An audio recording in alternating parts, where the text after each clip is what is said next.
আপনি কি জানেন ৯৯% মানুষ ভুল পদ্ধতিতে টাকা খরচ করে বলে তারা কখনোই ধনী হতে পারে না? আপনি কি পকেট থেকে টাকা বের করে কাউকে পেমেন্ট করতে যাচ্ছেন? এক মুহূর্ত থামুন। এই গোপন সূত্রটি না জানলে আপনার টাকা কিন্তু চিরকালের জন্য চলে যাবে। আমরা যখনই কাউকে টাকা দিই আমাদের মনে একটা সূক্ষ্ম ভয় বা কষ্ট হয়। আমরা ভাবি টাকা শেষ হয়ে যাচ্ছে। আর এই অভাবের অনুভূতি আপনাকে ধনী হতে বাধা দিচ্ছে। কারণ মহাবিশ্ব আপনার মনের ভয়টাকেই কপি করে আপনার জীবনে অভাব পাঠায়। আজ থেকে এই অভ্যাসটি বদলে ফেলুন।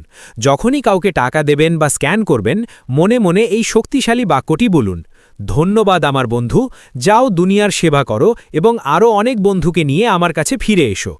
টাকাকে স্রেফ কাগজ মলে না করে একটি বীজ মনে করুন। কৃষক যেমন আনন্দের সাথে বীজ বোনে কারণ সে জানে এটা হাজার গুণ হয়ে ফিরে আসবে, আপনিও ঠিক সেই মানসিকতা নিয়ে খরচ করুন। এই ছোট্ট একটা পরিবর্তন আপনার অভাবের মানসিকতাকে প্রাচুর্যে বদলে দেবে। আগামী ২১ দিন এই জাদুকরী নিয়মটি পরীক্ষা করে দেখুন আর ম্যাজিক দেখুন নিজের চোখে। ভিডিওটি ভালো লাগলে শেয়ার করুন আর এমন আরও টিপসের জন্য সাবস্ক্রাইব করুন।